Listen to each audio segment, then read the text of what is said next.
پورا دین عبادت ہے، اس میں کوئی شک نہیں کہ ساری عبادات، سارا دین نماز سے قائم ہوگا، نماز یقین سے قائم ہوگی۔ قرآن میں صاف بات ہے، الذین یؤمنون بالغیب ویقیمون الصلاۃ ومما رزقناہم ينفقون، کہ جو نماز قائم کریں گے یقین والے ہوں گے، جو نماز قائم کریں گے ان کی جانی نہیں مالی، ان کی مالی صلاحیتیں بھی انفاق پر آ جائیں گی، اسراف سے بچ جائیں گی۔ ایمان بالغیب، کہ ایمان بالغیب سے نماز قائم ہوگی، کیونکہ نماز کو وہ بگاڑتا ہے جس نے نماز تو کی ہے آخرت کے لیے اور اسباب کر لیے دنیا کے لیے۔ یہ ایسے لوگ مسیح سے جلدی بھاگتے ہیں کہ چلو، کیوں کہ ہمارے اسباب، جی ہاں، کہ ہمارے اسباب وہاں ہیں۔ یعنی میرے دوست بزرگوں، انتہائی افسوس کی بات ہے کہ جس عمل کو اللہ نے ضابطہ قرار دیا ہے اسے بگاڑ کر اس طرف جا رہے ہیں جس کو اللہ نے ضابطہ قرار نہیں دیا۔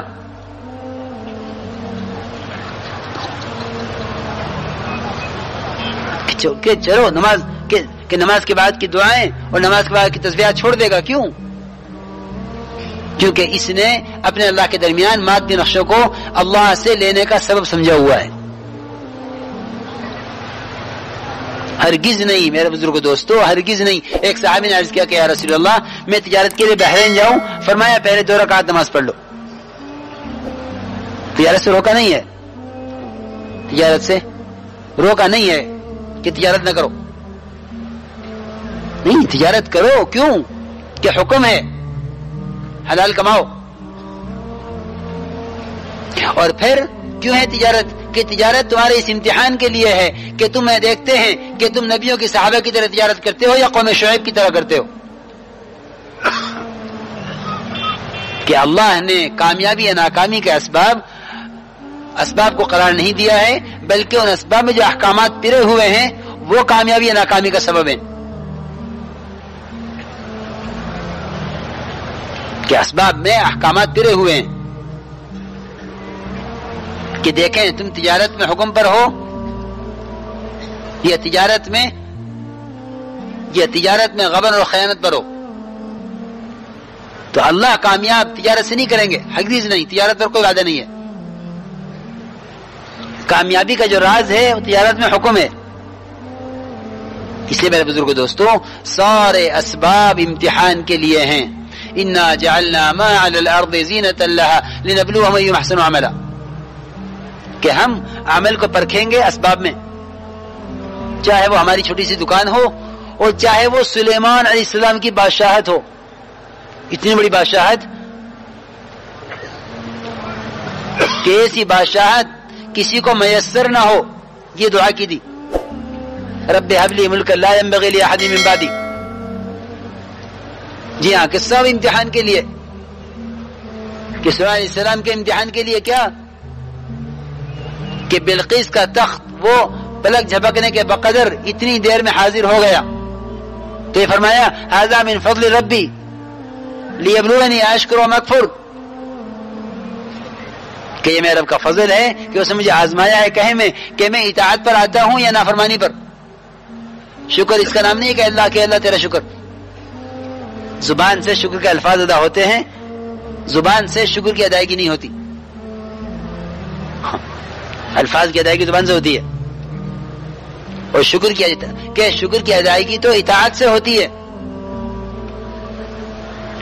جو ان اسباب سے اطاعت پر آیا وہ شکر گزار ہوا، اور جس نے ان اسباب میں حکم توڑا ہے وہ ناشکرا ہوا۔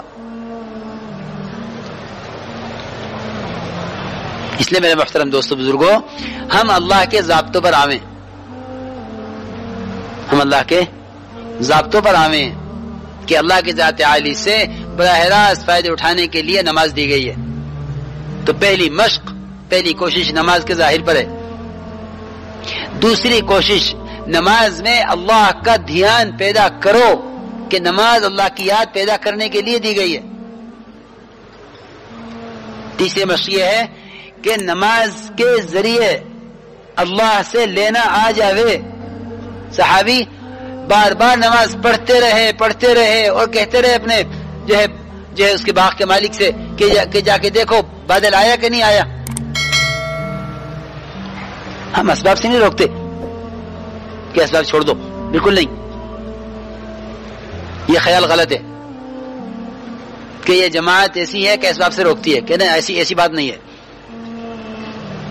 ابو بکر رضی اللہ عنہ خلافت کے زمانے میں تجارت، بلکہ خلافت ملتی ہی چلے تجارت کے لیے. یہ کہاں جا رہے کہ تجارت کرنے جا رہا ہوں؟ کہ آپ تو خلیفہ ہیں، اس لیے نہیں کہ خلافت کے ساتھ تجارت کرنا مناسب نہیں ہے. ہاں